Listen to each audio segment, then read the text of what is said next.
To respect the game. ONV Respect the Game podcast. We're going to get right into our conversation, contribute to racism in sport. Wow, this is a heavy subject, Coach Ayers, because, I mean, if we look at it, it turns out to be a sad story.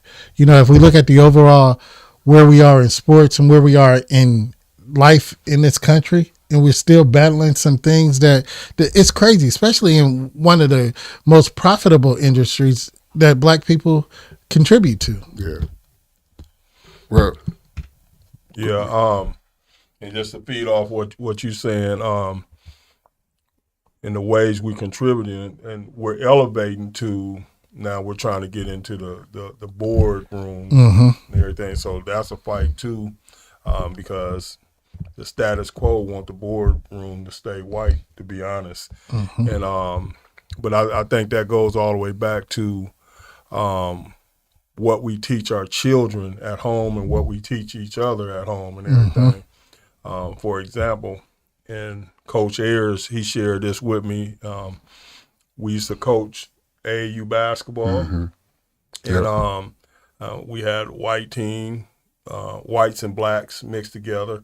And during our break, our downtime, we noticed that the whites had books reading, and the black guys was just horse playing.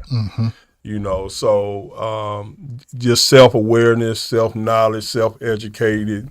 Not allowing the system to teach us, right. You know, and that'll help fight through this race. I mean, it's a fight, you know, and but we got to fight the fight intelligently. Yes, sir. Well, you know, like when we have positive things going on in our sports, and we always having the racists. Coming involved, you know, taking away from all the positive things we got, and then bringing in the negativity with the racism and stuff. So, you know, here's a question: where do we teach our athletes and our coaches to not bring in the racists, not bring in being disrespectful to a minority team? You know, that is, as Mr. Muhammad said, I think that's a home issue first and foremost. I think that's an upbringing issue first and foremost. I think that's a raising issue first and foremost. But here's the sad thing about it. If you look at it, more now it is that more teams are diverse with the mixing of the races and the, you know, like AAU and all that.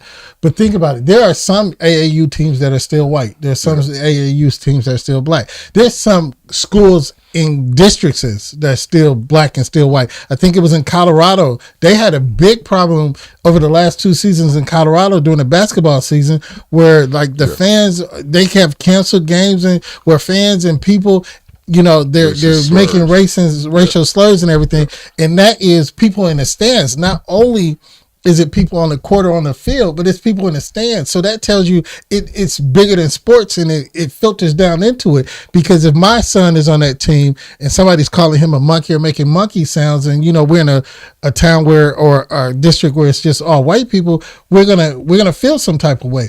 But then that's that district's fault. That's the parents' fault. You know, it's a broader thing. So the coaches have to teach the players, and it's going to be hard teaching the players when the parents, they go back to their parents. I can teach you to be a good sportsman on the court, but when your parents are in the stand and you want to please dad, and you know you playing against a black player, you're gonna do what dad told you to do, and you're gonna act that out. So coaches can't do it, but I think it's real hard for the coaches to instill it and keep it in there when, you know, at some instances when they go back home, it's still the same thing. So my thing on this is that they still have the sports club, you know, where they exclude. Right. You know, they exclude the minority. Right. You know, especially like in soccer. You know, you got all these fine organization or swimming teams. You know, they don't allow us to participate. Hockey is another because sport, yes. the fear of we're gonna come and dominate. Right. You know, that's where the racism come in at. That's you know, so true. As far as like when they know we're gonna come and take over, not take over because we're gonna be teammates, Right. but we're gonna win. And you know the parents paying all this money to exclude us from being a part of their organization. What do you guys think about that? Well, my thought, what you was talking about, made me flow to another thought that's even deep in racism. And when you said the exclusion part of black, well, the face of football, NFL football, the status quo wants to be white. They always the propaganda is Tom Brady is the greatest, is the GOAT. Tom Brady is not the GOAT. Right. He's the best quarterback that ever played. But if you're talking about the best football player, I'm gonna put Deion Sanders out there. Okay. You know, because a football player to us is one who can play multiple positions. Right. So, yeah. Brady can't play multiple. He can only play the quarterback position. So, so long as the money is held by the status quo, they make the rules, and there's some rules that's unwritten, and it goes back to what me and you said earlier today. Is when you brought up that subject, the exclusion rule. Well, my mindset is, okay, let's go over here and let's do our thing. Right, Exactly. right. And when you talk about the exclusion, it reminds me of the movie. Remember the Titans? Remember when they first started integrating? Right. You know, the white parents pulled their kids out. You know, and there was a few of them, but then there were separate teams. They wanted separate teams, and they went to separate. It was the exclusion. They didn't want that integration. You know, they didn't want that. And as you said, dominate. I remember at one scene, one of the dads was yelling at the coach. You know, you're not going to take my boy out for him. You're not going to. And that's an exclusion, and that has been things that have been going on. And when he said Tom Brady, and we were talking about the NFL and the face of the NFL. It'd be the great, but I'm a little different to think that who's the GOAT in the NFL, but I know they'll never put him as a face. Lawrence Taylor had to be the best football player ever to play the game, but they're not going to put him as the face of the NFL. But we just watched the draft, and if you watch some of the draft, when they talked about the different quarterbacks, the skill positions, when they talked about the white quarterbacks, they gave them this upside. They gave them all these accolades. But when it came to the black quarterbacks, they had, well, can he manage a team? Is he smart enough to? It's always his intelligence. It's always his work ethic. It's always different things. Where if you looked at the white quarterbacks, they were talking about, you know, this one. He was an average quarterback at best in college, but they gave him such a grade going up in his upside. And what is it? Levi was Will Levis. Yeah. At average, he was an average college quarterback, but they gave him so much upside. And then the guys from Florida and the guy from Alabama, they were pointing out troubles. Are they going to be able to go in and lead these offenses? Are they going to be able to be smart enough to bring on all these plays? Can they read the game as fast as, you know, different things? So at the end of the day, the NFL's owners wasn't stupid. Right. Because they went ahead and got them black quarterbacks. Yes. And left Will Levy in the second Because round. at the end of the day, they want to win. They want to win. No matter what they're talking about. Take that black person, that black quarterback, because they know he's athletic. They know he's going to go and do the job. One way or another, he's going to get it done. So they really putting their trust in him. So let me ask you a question about this then. The sponsors and the advertisers, what y'all just talked about, how they demeanor our minority players in advertising. Yeah, as far as advertising, I think this was a kind of a little bit off the subject, but I thought this was a shame this year for what Ja Morant, how he acted, and what I really thought his sponsorship should have been stripped from him. And the reason being is his behavior and his following. If he's not being punished or whatever, you know, all the kids that follow and look up to him, you know, that's not going to deter their behavior and whatever, you know. And to me, it was a hint of Yeah, it was unacceptable. It was a hint of racism in that too, the way they handled that or didn't handle that. To me, in my At the end of the day, when we talking about racism, at the end of the day, they want us to go do a job for them. Right.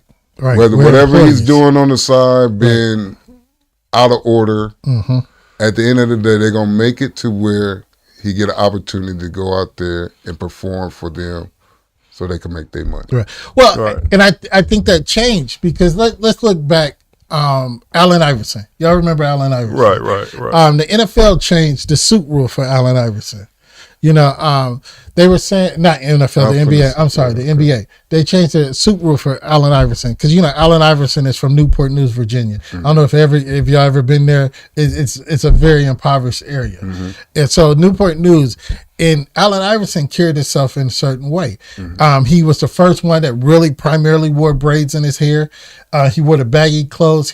So the NBA, they said, hey, that's not our face. That's not our look. You can't, but look at it today. They flipped it. But when Allen Iverson was doing it, they were like, no, you can't do that. And they made the suit rule where you had to wear a suit to the game. You had to wear a suit if you were sitting on the bench. That was out because of Allen Iverson. And now, as he's saying now, they didn't got so lax because they want that profit. They want that money. They want that job. See, racism is not always blatant on the negative side. You got to see how they use it for their positive too. Right. So they have, like you say, they gave Young, I think, is that his name, from Bryce Young from Alabama? Right. They gave him such a bad grade and you was trying to give him a downgrade coming in. But then they realized that he's going to be a seat filler. He's going to be a money drawer. Right. So why not, get him and, we'll do it. And then, like you say, they put him in commercials, but you were asking about advertising. I think advertising, like the John Morant thing, and I can go back, Charles Barkley, he made a commercial and he said, I'm not a role model. They gave him so much flack about that. Now they don't want NBA players or NFL players to be role models. They want you to promote, like most of them are on these gambling sites, they're promoting things that are not positive. So they find things that, are marketable to us to market to us. Right. So McDonald's and all of that. So let's go back. Let's take it back down to our inner city, our high schools, our white schools where our black kids go in there to help them get better, but then the students don't want them there. They do racist comments to them. Are we talking about a Southwest Allen County school? We're talking about SA's Fort Wayne Community School. Yeah, yes. That goes all over. Yes. We could go out there, yes. But in our community where we have, I don't want to use nobody's school. Well, we know, yeah. But if you go to a certain school, it's to play football. Right. And you're taking, and this has been said, you're taking my son's place just to win a football game? Right. And I'm paying this X amount of money and you giving him a scholarship to come here? Right. Yeah, and that has been that.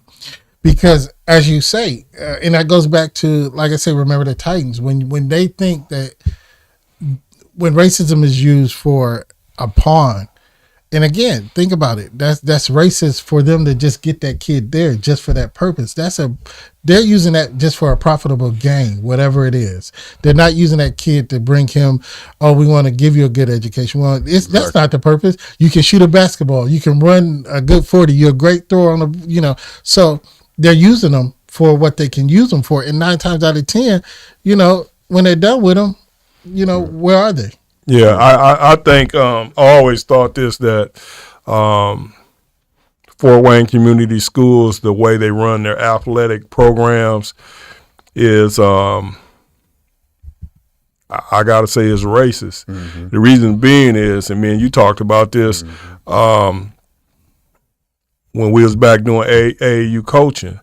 It's a certain guy that I brung him home to live with me. So he can be coached by Al Gooden because I know Al Gooden was going to be on him about his grades. And I was telling him that if you go to Northside They're going to let you play and all that, but you're not going to be college ready. Right. You know, you probably have one of the lowest GPAs, you know, and as a father, as a black man, it's disheartening to see our children being used like that. And what's even more disheartening is the parents allow it to happen. It's generation after generation. They're great. They're great athletes or whatever, but once they graduate, they're hanging out here when they need to be in school. Right. And that's the go ahead. And there's several examples, and I won't use names, as you know. I know there was a football player that was from here. He went to college, and they realized his reading level wasn't that high. There was a basketball player from here. He went to Southside. He got to IU, and they was like, "You reading at a 5th grade reading level? How did you get here?" So how is that fair to that child or any child? Because, and that's again, you're not looking at that child as a person, it's a commodity. Right. And so, well, you know, once again, being in the system, working with the system, and seeing how it's done, you know, as far as like seeing a kid who was great on the basketball court but terrible in the classroom, and then they go and fix it so he could play. And, you know, we're not, you know, they using them as like slaves, man. Right. Like a slave mentality. You know, it's sad, and you can't do anything about it. Yeah. I mean, you could, once again, we could go to the media. Should we go to the media and have them expose, you know, these schools and these coaches? But will it change? The problem is, should we go to the media and have them get exposed as far as how they're treating minority athletes? Well, the problem is when stuff like that occur and it's disclosed, they stick together and they have a strategy. We don't stick together. Right. That's true. That's true. You know, and that's why they always defeat us. Just like when we talk about reparations, you know how they beat us in that? They don't talk about it. They let us talk. That's a very astute because they know they'll lose that conversation, so they don't have that conversation with us. Right. Why engage in that conversation? Right. Yeah. So let's ignore it and let it go. But Mr. Harrison, I asked a question, and you say, should we go to the media? I mean, we can go example after example, and this one was a couple of years after I graduated. There was a football player. The school no longer exists, but they found out the teacher had changed this kid's grades so he could play. The teacher ended up getting fired. I think he lost his college scholarship. So these things have been out in the media. Now, as Mr. Muhammad say, they stick together and they find ways to keep it under wraps now and make it, you know, not exist or make it disappear or out-talk us, as he say, that we don't stick together anymore. Well, my thing is, I seen it as well, you know, as, you know, a player grade get changed just so he could be on the basketball court instead of teaching that person to be a student athlete. They just want you to be an athlete so you could fill the stands up, get revenue, you know. But at the end of the day, like we've been saying, at the end of the day, our kids are on the streets doing nothing. Right. Now, is this a question? Is this racism, or is this culture? What I'm about to say, the culture, or is it both? Like some of the football players from the SEC that I spoke with their parents and everything, and they were sharing experiences with me when their kid was being recruited by some of the top college coaches.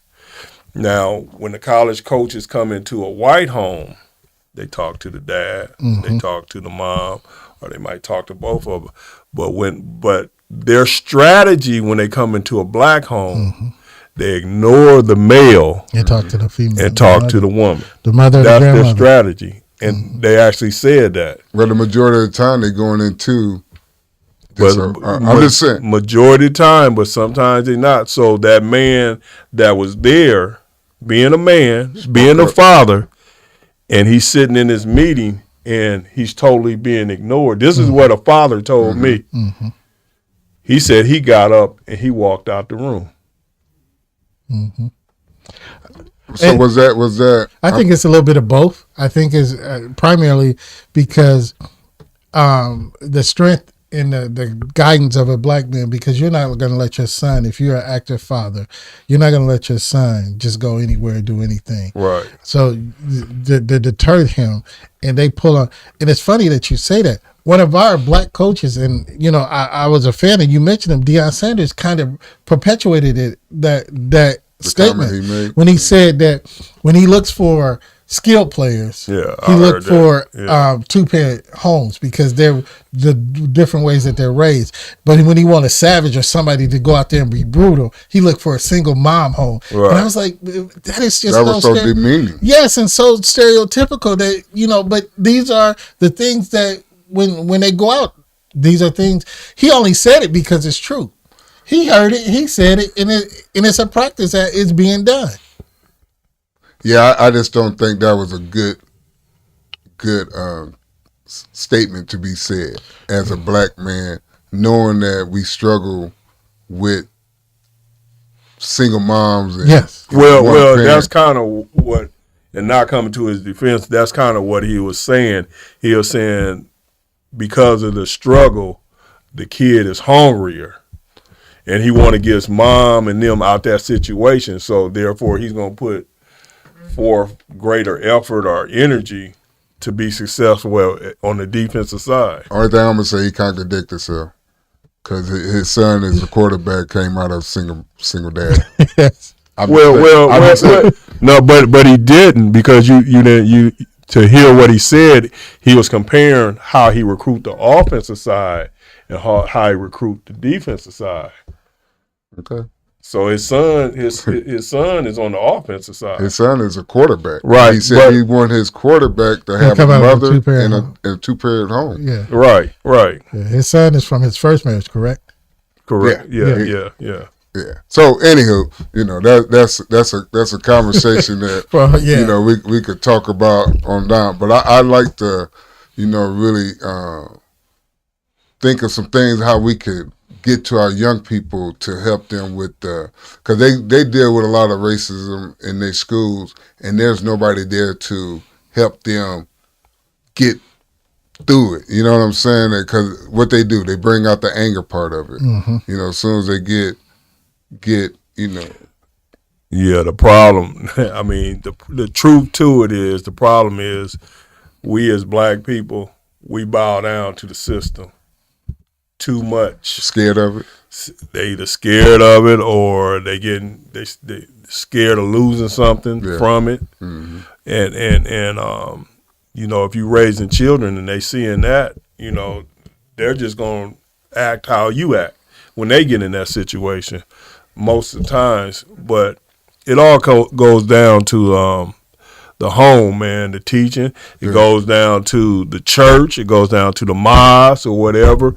What are we teaching? Are we really teaching something, that a strategy to come out of that, or it's no unity in us? So I'm glad you said that, because with ONV, Respect the Game, with our pillars, I'm hoping that's what we're going to bring to the table to help our community, Right. with these kind of issues, Right. Because we're going to be a family, Right. We're gonna have everybody in one place helping each other get through these issues, like we say, Yeah. So I think that would be a great entity for our youth to have, because like you say, you're gonna have so many mentors Right. in one place to where we could give that back to them, Right. and they'd be comfortable, they'd be in a safe haven. Right. And with that comfortability in that safe haven, I think we need more black coaches, more black administrators in schools. We need more black people all the way around, because here's the problem. And we're constantly sitting on the outside fighting for a seat on the inside, and we're fighting for seats that's not open for us. So we need a position where, and it goes from the AAU all the way up to the NFL, the Major League Baseball, and all of that, because there's not a good representation of us as a people in every entity. There's a few, but there's not a good representation, a broad representation. NFL, there's only one.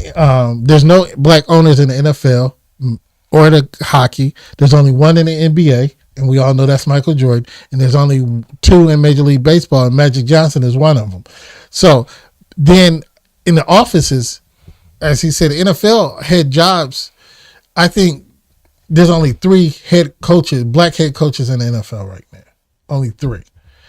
Then you got, the GMs and all that. There's not that many. So we need to find a way to, like you say, be an OMV, or if we find a way to start our own entity, that we need that full representation for people, and then that way we can train our children right, we can teach our children right, we can teach them how to handle. But that's the only thing. We need full representation throughout all aspects and levels of the sports. Yeah, I agree. I mean, once again, we continually talk about we need our black men involved in some capacity. Yes, sir. And women. Yes. And women. And women's. Let's say that a little stronger. Yeah, and women. You're right. Because it takes a village to do what we need to do for our children. Right. And, nothing wrong with having a strong black woman on our side helping us do what we're supposed to be doing. Yes. That shows unity, from our side. And that's a great point, Mr. Muhammad, because you think about it, and you said it in yours earlier. You look at other cultures when they're making decisions and they're recruiting, they have the mother and the father. Mm-hmm. It's too many times we want to separate our men against our women, and that's not what if we have a family, that family should be able to, the husband, the wife, the man, the woman should be able to agree upon a point and be able to work together instead of separating them, because that's how they always been doing this, to separate us as the men versus the women, which one is greater, which one is more manipulative. But we just need to work together. Was that I'm just curious on the conversation you had with that parent. Was that a smart move for him to get up and walk out? I'm just curious. I mean, we're just having a conversation about that.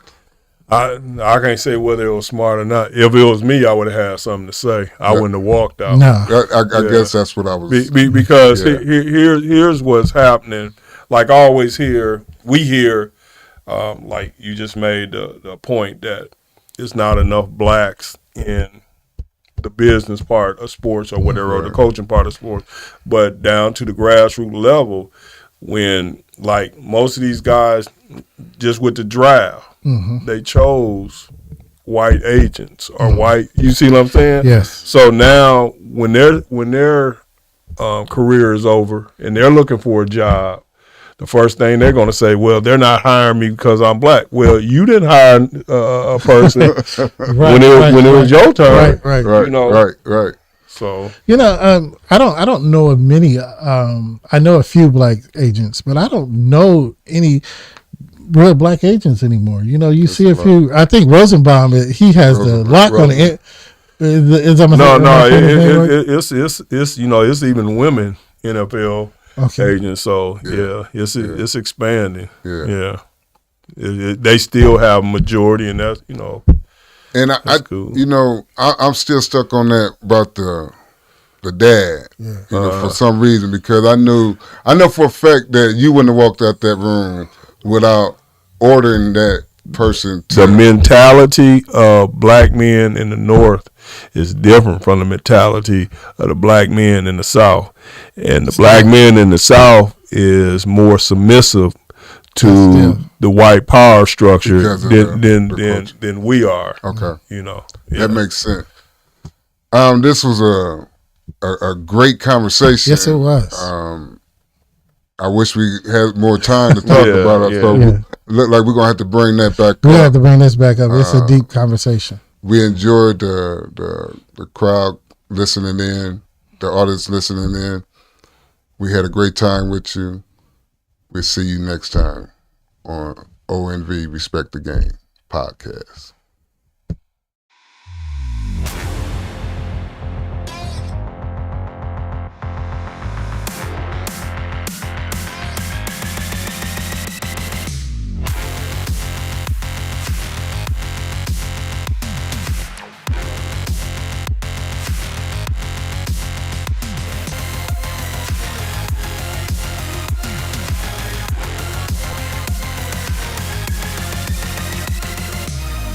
Respect the game on 3. 1,